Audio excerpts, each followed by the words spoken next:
If you grew up in Appalachia, chances are you've heard of this before. This is the type of story that gets passed down through campfires, through dinners, through hunting with your grandfather, or if you're me and my cousin, it came straight from our grandmother's mouth. Nonetheless, the warning of this story is always the same. If you hear somebody calling your name from the woods late at night, no you didn't. That's probably one of the oldest rules in the book when it comes to Appalachia. I know it might sound very dramatic from an outside standpoint, but people from Appalachia say that with a complete straight face because it's true.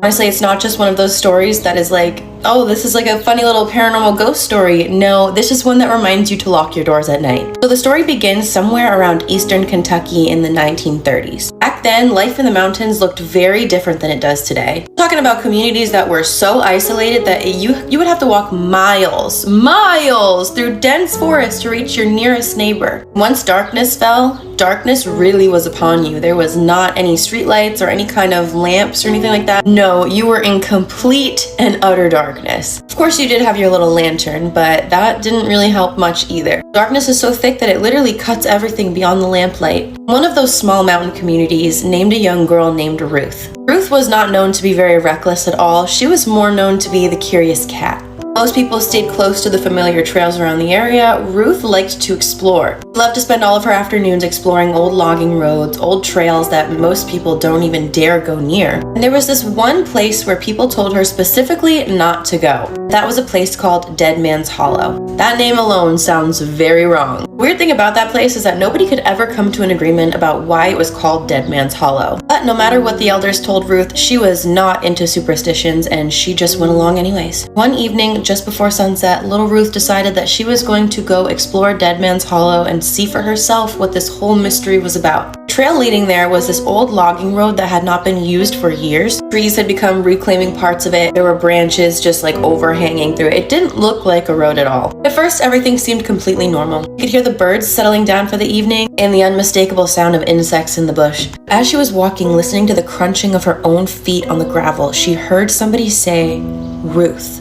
Like anybody, that sound stopped her instantly. She stopped and she listened, and she realized this voice is the voice of my mom. It wasn't just a similar sounding voice. It was the warmth of her mother's voice. It was the tone of her mother's voice. The same voice that she had heard every day for her whole entire life. There was no mistaking it for anything else. The problem was that her mother was at home nearly 2 miles away. Ruth just stood there trying to make sense of it, like, maybe she heard something else, maybe it was just the wind. Then she heard her name again, but this time it was closer than it was before. Without really thinking about it, she started walking towards the voice. Looking back on it later, Ruth said that this is when she started to feel really uneasy. Every time that she would go to walk nearer to the sound, it would just end up sounding further and further away. Nothing extremely dramatic, but just enough to where she was never able to fully reach the voice. It always sounded like it was just beyond the next ridge, just around the corner, just up a little bit further, but it never was. Somehow she kept following the voice. The deeper that she went into Dead Man's Hollow, the quieter the forest became. Birds disappeared first, then the insects, then all the other sounds. By then, the sun had completely vanished, so she was out there in the dead of night.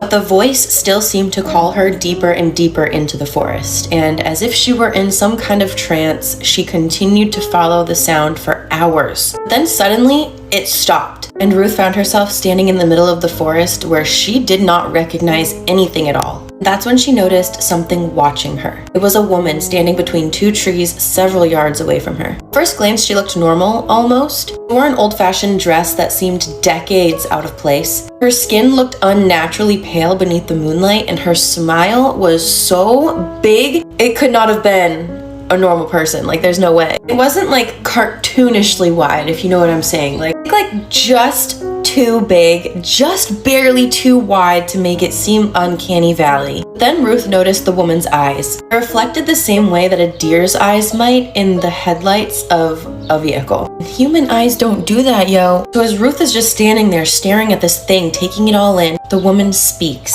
She looks dead at Ruth and she says, "You aren't supposed to be here." Ruth did not stay to ask questions. She turned around and she got out of there. She did not stick around and wait like a horror movie character for any explanation at all. She ran, but she wasn't running alone. Something was following her. But according to Ruth, what was chasing after her did not sound like footsteps. It sounded like this thing was just gliding. When she got the bravery to look behind her, she saw these figures just gliding through the trees, keeping pace with her. It was weird to her because they never actually got any closer and they never actually got any further away. They literally just were keeping pace with her. By the time she finally got out of the forest, dawn was breaking. So like morning was already there. That's not even where it ends, okay? Because when Ruth gets home, her family is in hysterics. They start crying, screaming, freaking out. She just thought that it was because of all the injuries that were on her, because as she was running, she was crashing through the branches. She had scratches, bruises, cuts all over her. But that's not why they were freaking out. According to Ruth, she had only been gone for one night. According to her family, though, she had been missing for 8 days. 8 entire days. Search parties were sent out. Neighbors and community members had been combing the mountains looking for her. People started to even assume that she was dead. The local sheriff was actually beginning to cease any kind of search party. Yet Ruth insisted that she had only been gone for a few hours. And things only got stranger upon her return. She stopped sleeping, she covered every single window in the house, and she refused to go outside after dark. Not even just go outside, she refused to look outside when it got dark. Ruth continuously would ask her family if anybody was out looking for her. And her family was confused by that, so they asked her what, and she just kept saying, the woman, is she out there? Is she looking for me? Is she coming for me? Weeks go by, and then Ruth's brother claims that he sees this woman standing at the edge of their property. A woman wearing old-fashioned clothes, just staring at the house. When he yelled at her, she just kind of vanished behind the trees. Soon neighbors began to report similar sightings, as well as hunters. Even travelers reported seeing this apparition. Children would tell stories to their parents about this woman dressed in weird clothes, smiling at them in an abnormal way from the tree line. And then one winter night, Ruth disappeared again. This time there was more evidence because this time there was fresh snow on the ground. So there was footsteps. They followed these footprints all the way to Dead Man's Hollow. Searchers followed these footprints for miles and miles and miles until randomly they just stopped. And they stopped in a place where there is nothing. It was like Ruth had taken one step and then just completely turned into dust particles. And despite extensive search efforts, Ruth was never found. Years later, hunters would still tell the story of this woman standing near Dead Man's Hollow. A pale woman in old clothing, one whose smile never looked normal. Some of them claim that if you stuck around for too long, you would hear her call your name. Never in her voice, it was always in a voice of somebody that you knew and loved. Whether that be your mother, your brother, your sister, your cousin, your friend. Basically whatever voice it could use to make you follow it. That's why some families in Appalachia still repeat that old warning. You hear somebody calling your name late at night, you better make sure you know absolutely certain who it is. Because sometimes, according to the mountains, it's not always who you think it is. Scary story time, Appalachian Mountain edition. While I make slime on the floor because I moved into a new house and I don't have a vanity yet. Also, I'm sorry that I haven't been filming videos. I'm sick. Well, I'm getting over my cold. It was the flu. Get your money's worth and let it drain. Now, Kimberly and her family just moved into this new house along the Appalachian Mountain Trail, and they weren't newbies to the lore of the mountains. But Kimberly didn't really believe in all that. Kimberly was a shy kid. She stayed to herself and she had 0 friends. Please give me some more glue. I'm praying. Kimberly and her dad walked a lot, and they walked some trails in the Appalachian Mountains, but they never really stayed too late because Kimberly's mom didn't like the idea, even if she didn't believe it. I'm praying I have more glue. Yes! Kimberly literally had 0 friends, and one day her dad wasn't around, so she decided to go on a walk, and this is where she meets this girl named Veronica. Now, Veronica and Kimberly become inseparable. Unfortunately, Veronica doesn't go to Kimberly's school, so she's still lonely at school, but she has a best friend to come home to after school. Now, Kimberly's parents were pretty strict. They didn't want her to have any type of sleepovers, and people couldn't sleep over their house. So when Veronica did come over was when her parents weren't home. It's been months now, and guess what? Kimberly's parents go out of town, so she's gonna be home alone, and she decides that this is the perfect time to invite Kimberly over. By the way, for the people asking what my activator is, this is the activator I use. You can find it at Walmart. So Kimberly and Veronica have their very first sleepover. It's fun. They're telling scary story times. They go to sleep around 12, and out of nowhere at 3 a.m., Kimberly wakes up to the sound of a scream. It's so loud, she feels like it dang near broke her freaking glasses. So I'm gonna pour some of my other slime on here. There we go. She immediately starts looking for Veronica, but Veronica is nowhere to be found. And so at this point, Kimberly is scared. She's home alone. Parents are like literally miles away, and she can't find Veronica. She's looking throughout the entire house when out of nowhere, she starts to hear footsteps above her head. Again, home alone. Only person that should be there is her and Veronica. And the footsteps is happening in the attic. So she's just thinking, okay, maybe Veronica got curious and started to explore the house, and she wasn't allowed to go into the attic. She goes into the attic. No one is up there. She comes back down, and this is where she sees at the foot of the like stair part of the attic case. I don't know.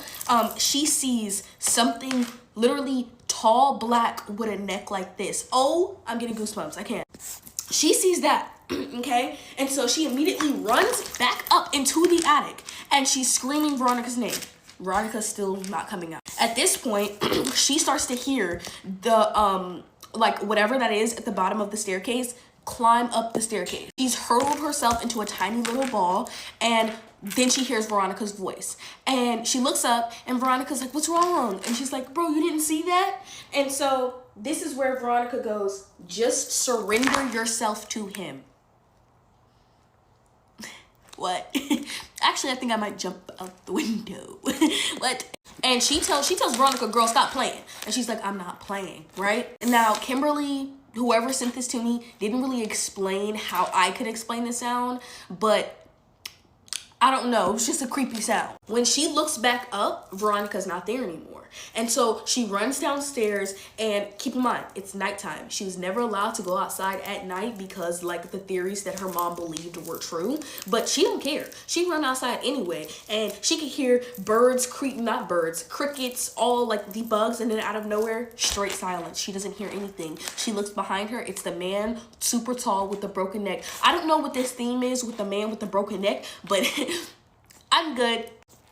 And she's just running, screaming, trying to get the attention of her neighbors. But remember, she's in the Appalachian Mountains, so the neighbors ain't gonna open the doors for you. They're not.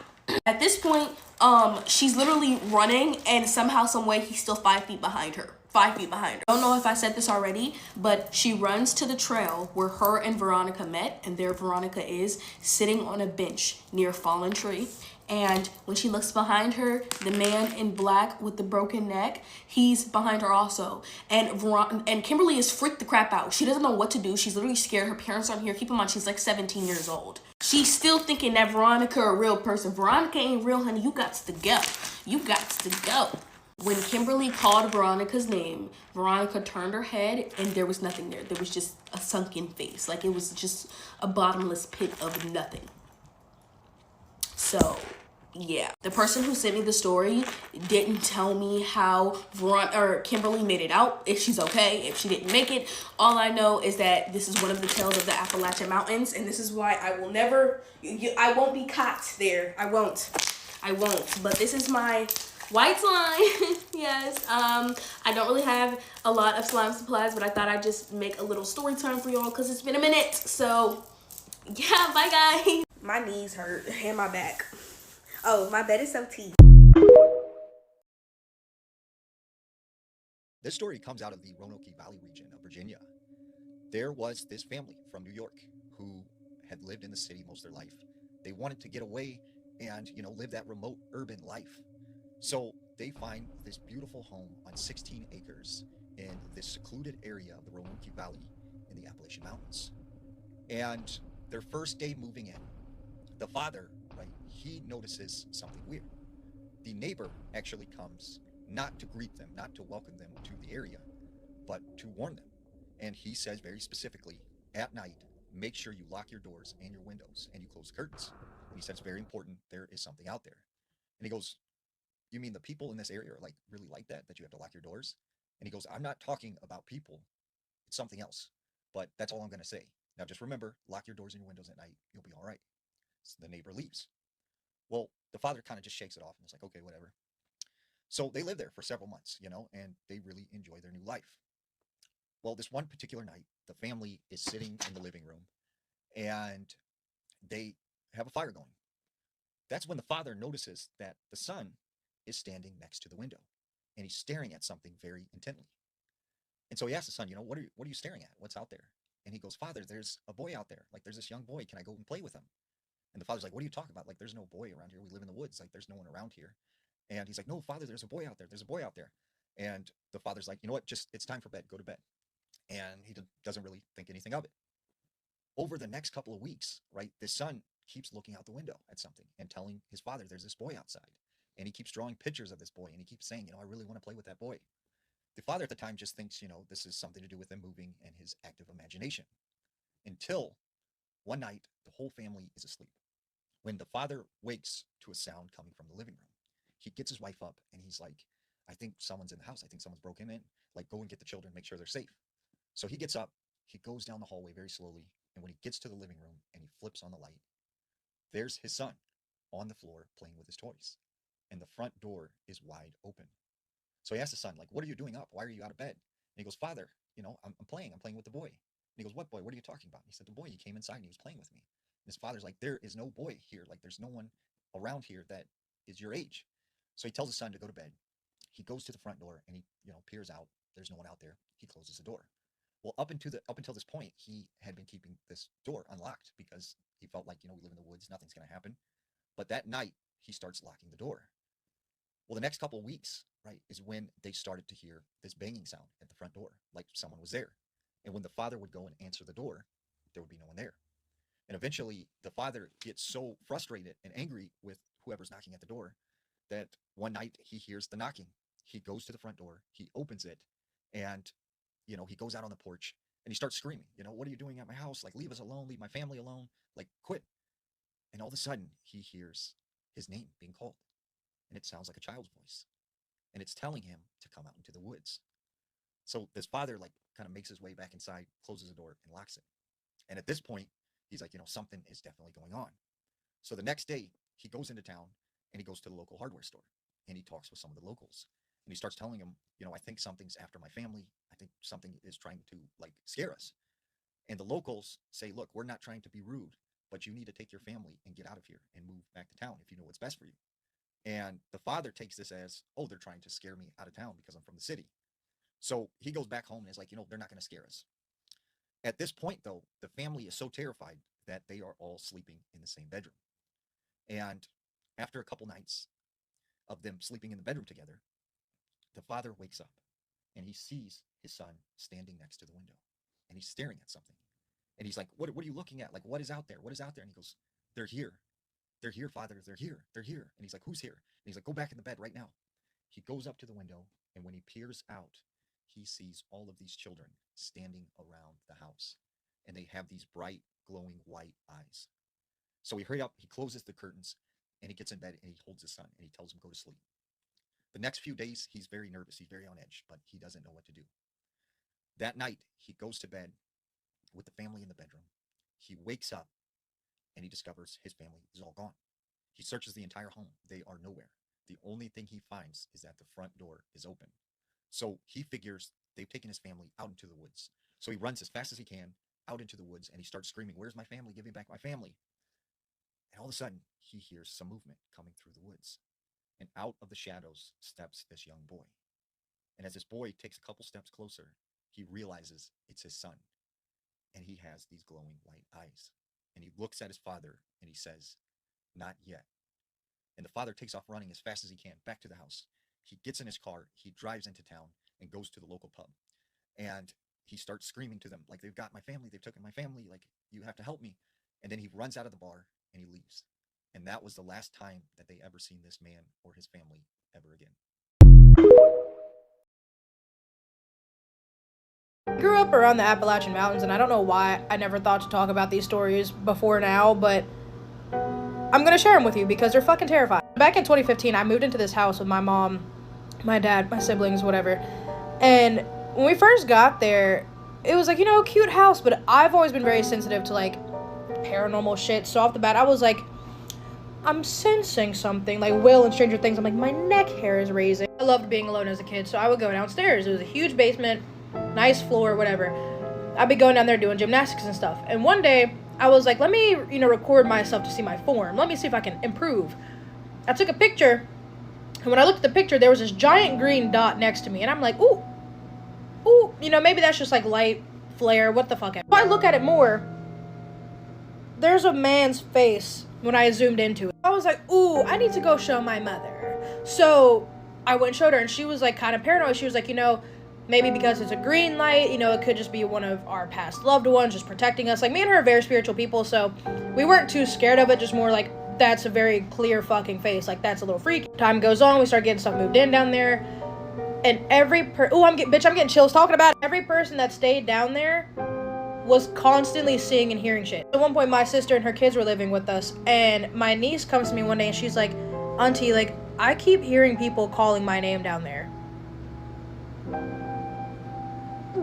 Like, you know, what do you mean? And she's like, I hear people calling my name. I can hear them talking to me. I hear whispers down there, and no one else is hearing it. Mind you, she was like 5 or 6 at the time. So I'm just like, I know you're not lying. There's one time my mom had this picture of Joseph and Mary above this glass table on the wall. And the material of the painting, picture, it was very easy to shatter if you had dropped it. So she wakes up, and it's laying in the middle of the floor. Now, mind you, her room was down in the basement, so if this thing had fallen, she would have heard it and woken up immediately. It was just laying in the middle of the floor, and she's like, okay, that's kind of really fucking weird. Like, what the fuck? So she puts it back up, and she goes to lay back down. This time, it flew off the fucking wall. And so we were just like, oh, fuck no. She just didn't put it back up. She moved the table like, Another time, I would hear voices coming from the vents leading to downstairs. I shit you not. I would get so scared just when it was too quiet, because I'm like, I could hear voices coming from the basement, and I sounded crazy saying that. There's one night, I'm getting really, really, really fucking scared. Like, I keep hearing shit, I keep feeling shit. Like, it started to get very tense. Like, it's not that it felt malicious, but it was starting to be very active and very present. So I asked her, can I come lay with her, because I'm really fucking scared, I can't sleep. So she was like, yeah, lay down, whatever. So I'm laying there for a few minutes, and we would keep our pets in the basement, not like locked up, but like my cat, we would put her downstairs sometimes when we went to bed or when we left the house, just so that she wouldn't be up and scratching on the furniture or whatever. And so we kept her food bowls at the top of the steps so that we could just easily refill them. We hear one of the bowls fall all the way down the steps, and we're just like, okay, the cat's fucking messing with them. So then we heard the other bowl, we heard that one like be more forcefully thrown, and you could hear it hitting each individual step, and like you could hear it, like the bowl hit, and you like the sound when you drop a bowl, and it's like whoa, whoa, whoa, whoa, like that fucking sound. We wake up the next morning, the bowls are at the top of the steps. Nothing fell. They didn't move, but we know what the fuck we heard. Then there was one time I'm sitting in the kitchen, so I'm sitting there, you know, enjoying myself, and I start getting like this really heavy feeling, and I was like, shit, maybe I smoked too much, like maybe I'm freaking myself out. And I'm looking out the window. Behind our house is nothing but trees and woods. It's fucking like 1 a.m. I don't know why I'm doing this to myself, looking out in the fucking woods, high as shit, right? In the reflection of the window, I see something standing behind me. Bitch, I turn around and I see like this 7-foot dark shadow dart down the steps. So I'm fucking terrified. And I just went to my room. I fucking cried. Mind you, I think I was like 17, 18, 19. I think I was like 18 when this happened. Started crying. I was so fucking scared. So it took me a few days, and I finally talked about it. And when I'm talking about this, my other sister, she's looking at me, and she's like, don't fuck around right now. Like, are you being serious? And I was like, yes, why? She was like, because the other day I was standing in the kitchen, and I saw exactly what you're talking about run in the opposite direction, ran to like the kids' room. And so we're all just sitting there like, oh my God. Last one for now. Me and my girl were standing in the laundry room, and I was doing my laundry, and one of my pockets had chapstick in it, so I was like, shit, take this out, put it on the shelf, threw my pants in the washer. Now, me and her just sitting here talking, we're not paying attention to that fuck-ass chapstick. So it falls, and we're just like, okay, whatever, like, it probably just rolled off, like, I probably just set it down too fast, didn't pay attention. I set it back up there. This shit flew across the goddamn room. Like, in between, it flew. We ran up out that basement so fast. I have so many stories from so many fucking places, from my house, my friends' houses, jobs. If you want to know, please comment, and I will continue this. Because, again, I don't know why the fuck I've never talked about this before. Like, I didn't think that anyone would care. But now I'm just like, I think that would be really interesting to talk about, so.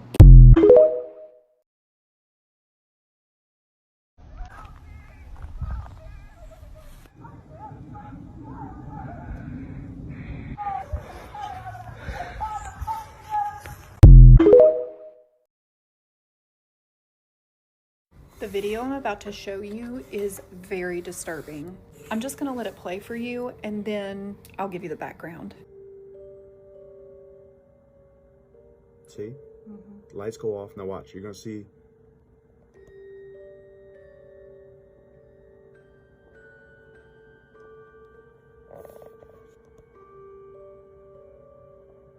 What you just saw was security footage that was sent to me by a woman who worked at a daycare in East Tennessee, Appalachia region. This daycare is actually a very old church that was turned into like a private daycare school. She said that events leading up to this, she was kind of having some weird experiences where she would be in her office after hours and would hear like people walking down the stairs, and then she would go check the stairwell and nobody would be there, or she would hear noises coming from classrooms and open up the door and see nothing. She said she would be the only one on the property at this time because she was in charge of like opening the daycare center, and then she would often stay after hours.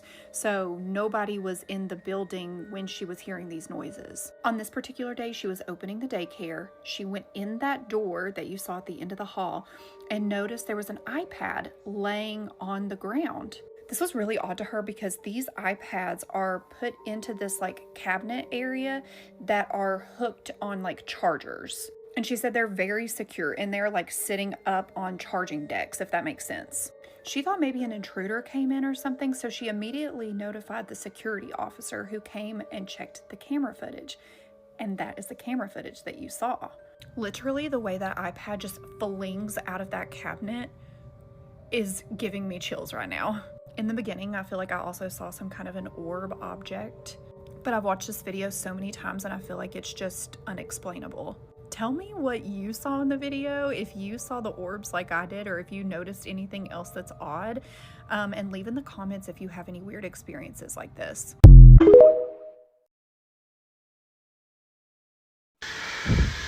Come on.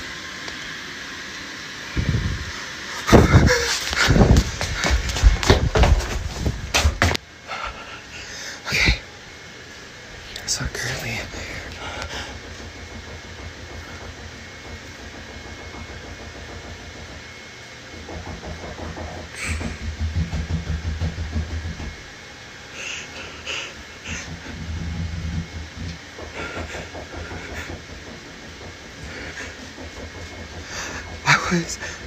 I ordered DoorDash because my sister and the kids are gone for tonight. Like, I'm here by myself.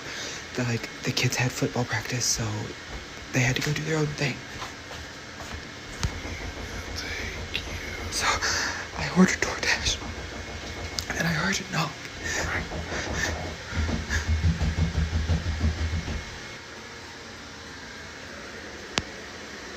Oh my God, she's still fucking standing there.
It's in the car, but I really don't want to go back and get it.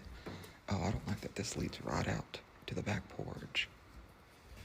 Ooh, I don't like that. Should I go get my REM pod? And then we can, like, ask questions?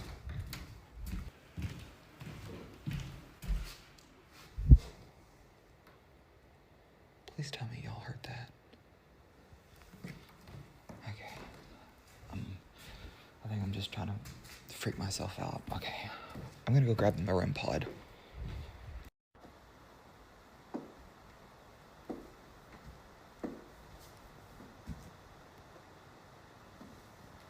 What the fuck?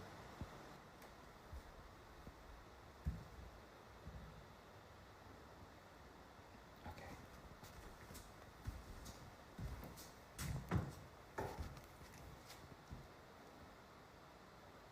Okay, anyways.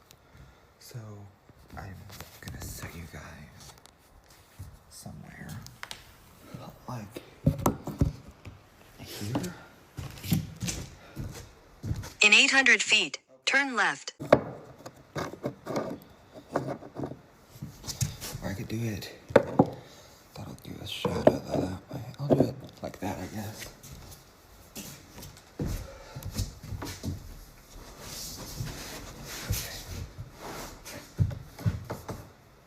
Okay.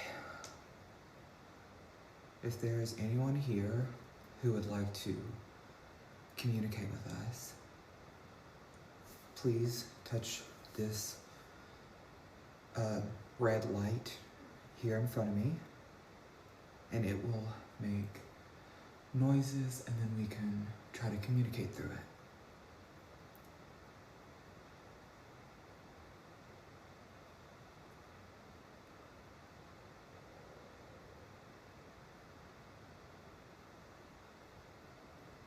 I'm gonna be real, I'm kinda terrified.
There's something over there.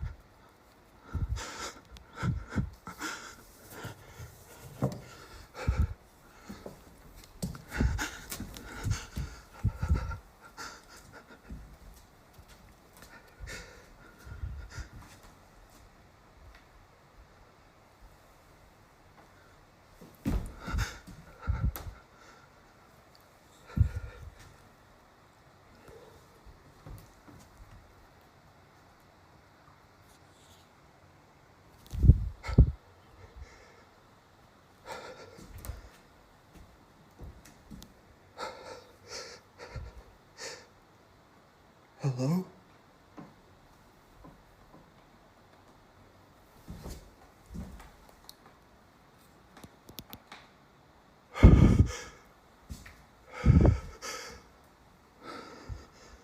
Head north. Oh, fuck. God damn it. I'm getting the fuck out of here.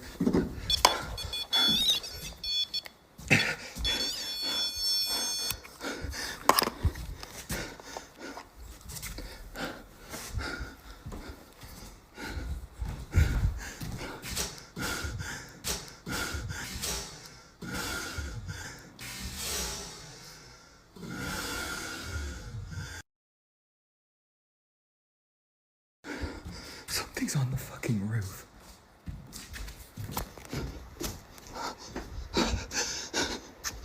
In 800 feet, turn left.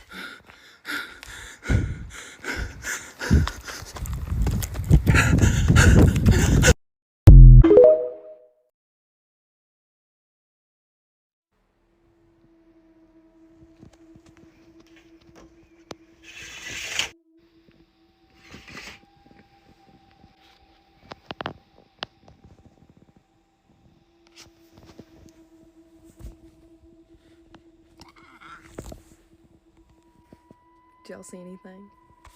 Let me know. No, stop, because I swear, as soon as I stopped recording, I heard something tapping on the window. Just kidding, I am not looking out there. I know you'll hear that. Okay, and now I've came to the back door, and it is wide open. What? Yeah, look, y'all. It was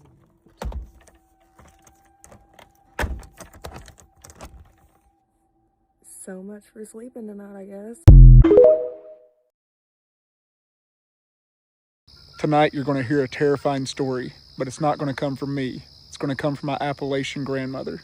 She lives more than 12 hours away from me, but came to visit. Well, I want to tell you about a bad experience I had when I was growing up. And we used to go walking of a night and not think anything about it. I lived in Ohio. And so my cousin and myself and another girl, we were all walking. This soldier boy came out and he asked us, he said, I want to know directions.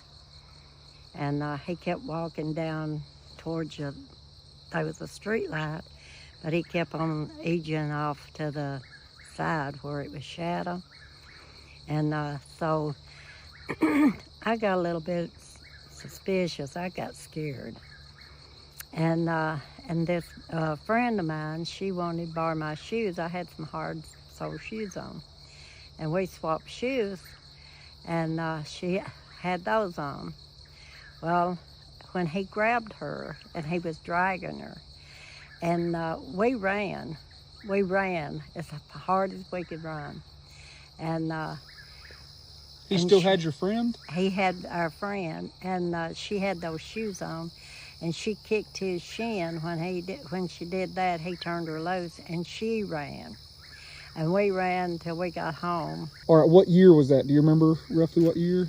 Probably in the 50s. The 50s, but how old were you? Oh, I was probably around 11 or 12. God, were all of your friends about the same age? Mm-hmm. God, and she was able to kick them hard enough to get them to let go. Mm-hmm. Where were you guys going to run? And the next morning, it was in the news that this soldier boy had killed this girl. Oh. And so evidently he got someone else. And we were just lucky. Oh, that gave me that really gave me chills all over. We were lucky. Yeah, so am I. Because if he'd have got you, I wouldn't be here. Let me know if you all want to hear more from my Appalachian mother and my grandmother and my brother that actually still live there. While they're here visiting, I can actually do a whole deep dive with them of all the scary, creepy stuff they saw out there. Guys, look at this. Look at this behind me. That is a tree. The roots of a tree. It fell. It done fell over. It fell. It done fell over. I'm on the Appalachian Trail. And I just heard a voice. No, I didn't. Let's go. Come on. Let's focus on the tree. Look at this. Wow. So big. Come on, Coda. So big. Wow. So big. Straight to the car. This is a double-edged sword, because while I am happy that people are waking up to keeping themselves safe on the Appalachian trails, we're going to lose out on a lot of footage from people acting stupid going into those mountains. But because of the natural curiosity that is man, I am very hopeful for that in the future. But in the meantime, let's give this young lady a round of applause.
It's Appalachia spooky story time, y'all, and this story is very different than my others, which is exactly why I chose it, and I want to know what you all think about it. This story comes from one of my followers named Katie. It is pretty terrifying. If you are scared easily and you're watching this at night, I would just save it and wait until the morning. Katie said she grew up in the Midwest, but when she was in 7th grade, her family moved to Western North Carolina. It was her dad, her mom, her sister, and her.